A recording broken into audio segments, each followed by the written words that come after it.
자, 요거는 이제 중동의 아부다비에서 지금 방산 전시회가 열리고 있습니다. 중동 최대의 이 방위산업 전시회인데 이제 탱크 하나 딱 보이죠? 이게 뒤에 한화가 팔고 있는 탱크.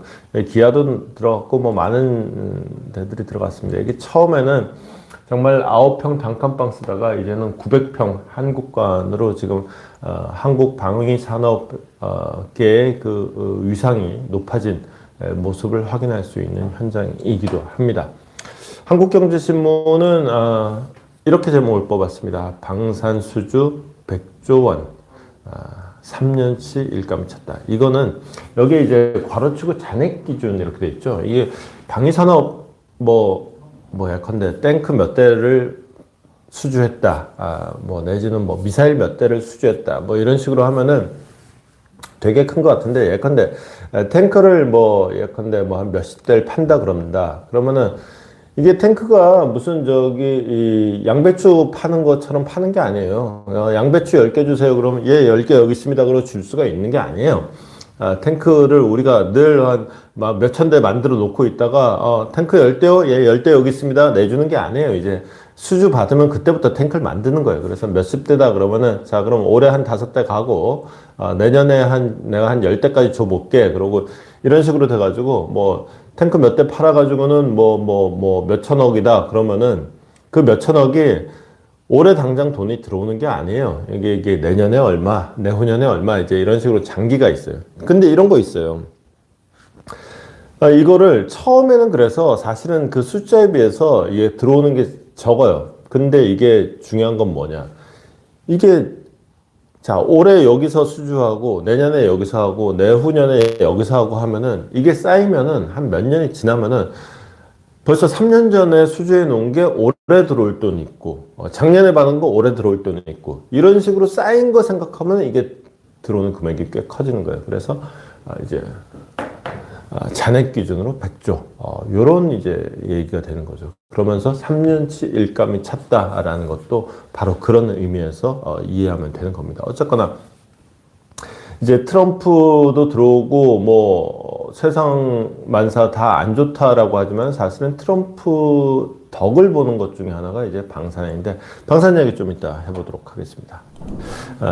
아랍에미리트 아부다비 참 실내에 있으면 참 좋은 데고 밖에 나가면은 이게 언제 가느냐에 따라서 좀 달라요. 좀 있을만 할 때도 있고 별로 사람 살 때 아니구나 싶을 때도 있고 그런데 방산이 열렸습니다. 이쪽이 하나, 이쪽이 기아 자리인데 넥스원이나 기타 등등 이제 방위산업 기업들이 되게 많이 참석을 했습니다. 이 탱크도 탱크지만은 중동 같은 경우는 주로 이제 국토가 넓죠. 그래서 이제 미사일, 그 다음에 또 미사일이 있으면은 미사일을 방어하는 무기가 있어요. 그래서 이제 천무, 천궁, 엘센 이런 게 이제 인기를 끌고 있다고 합니다. 이게 중동이 중요한 이유가 이건 전 세계입니다. 그러니까 우리나라에서 무기를 사간 나라를 보자는 게 아니라 전 세계에서 무기를 제일 많이 사는 나라가 어디냐를 보면은 이건 퍼센트로 따진 겁니다.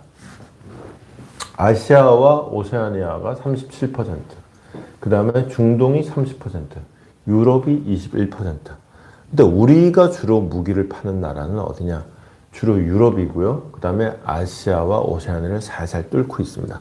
그러니까 우리 같은 경우에는 지금 전 세계 골칫덩이가 어디입니까? 러시아죠. 1등은 러시아입니다. 그러니까 러시아하고 국경을 맞대고 있는 옛 동유럽 나라들이 있죠. 그쪽 나라들이 우리가 주로 무기 많이 파는, 그 중에 이제 대표적인 게 이제 폴란드, 체코 이런 나라들이고, 그 다음에 이제 그 동아시아에서 제일 골칫덩이가 누굽니까? 중국이죠. 중국은 동시에 굉장히 그 방위산업 수출국이기도 합니다. 여기는 또 심지어 무지막지하게 덤핑을 해요. 근데 중국을 가상적국으로 내세우고 중국의 위협으로부터 자유로우려고 무장을 하는 나라들이 중국으로부터 사진 않겠죠.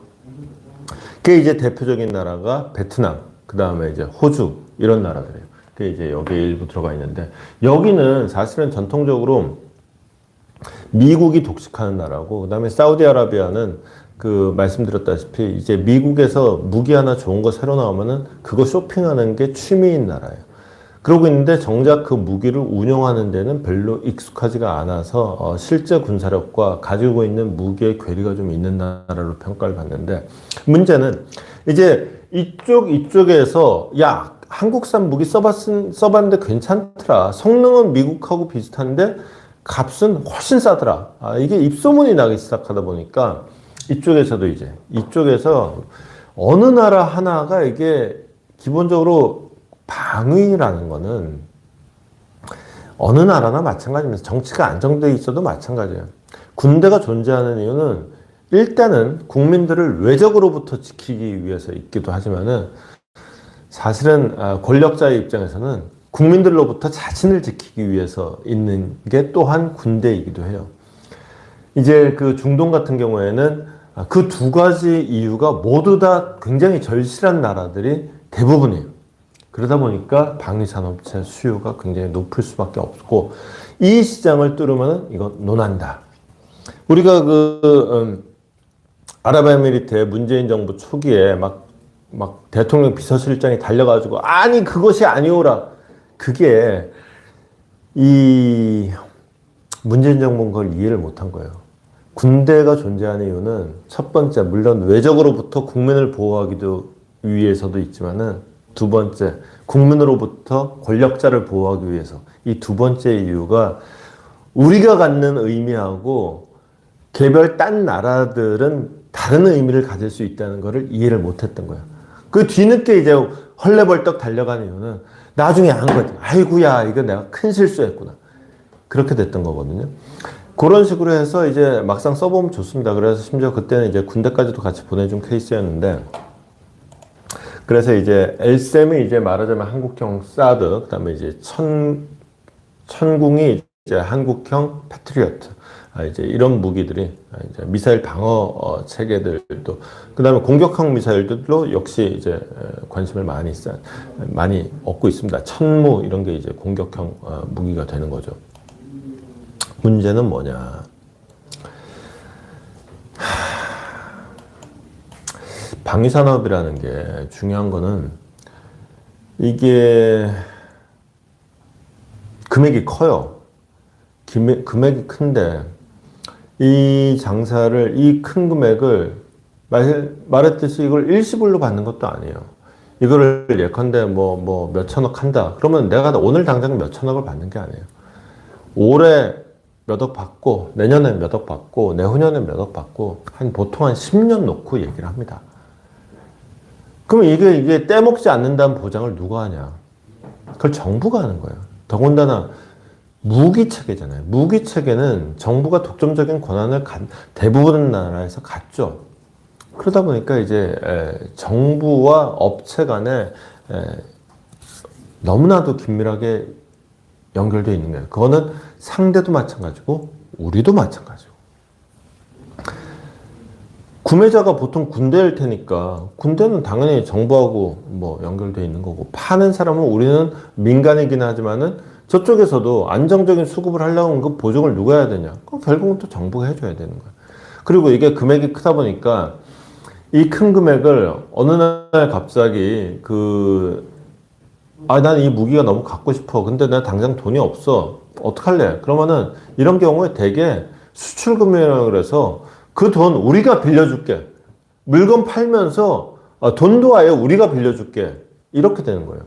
그래가지고 지난번에는 수출금융을 하려면 이제 수출입은행에서 이제 보증을 해줘야 되는데, 수출입은행의 보증 한도가 너무 작은 거죠. 그래서 이 보증 한도를 늘려야 된다 그랬는데, 그때도 또 문제가 생겼었죠.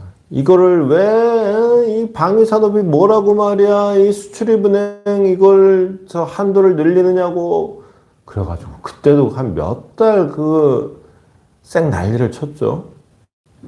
그런 적이 있었는데 지금은 더 문제입니다. 기본적으로 정부가 이제 업체하고 유기적으로 원활하게 돌아가야 되는데 그거마저도 지금 이상하다. 예컨대 이제 탄탄탄 중에 하나 키르기스탄이 있죠. 여기에서 지난번에 한국의 수리온 헬기가 괜찮대더라. 그래서 이거 좀 한번 사보자 그러고 한국을 실제로 왔어요.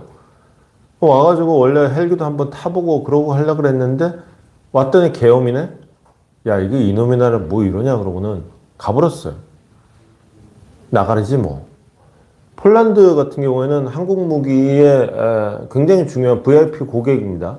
근데 여기서 이미 지금 K2 전차 탱크를 한참 많이 사놨는데 이거 써보니까 좋더라. 좀 더 사자 그러려고 그랬는데 이게 그 내부에 좀 정권 교체 문제도 있고 이거는 우리의 정권 교체가 아니라 그들의 정권 교체 문제도 있고 기타 등등 해가지고는 특히나 이제 우리 정부가 좀 흔들흔들하는 것 같으면은 이게 값이 한두 푼 하는 게 아니잖아요.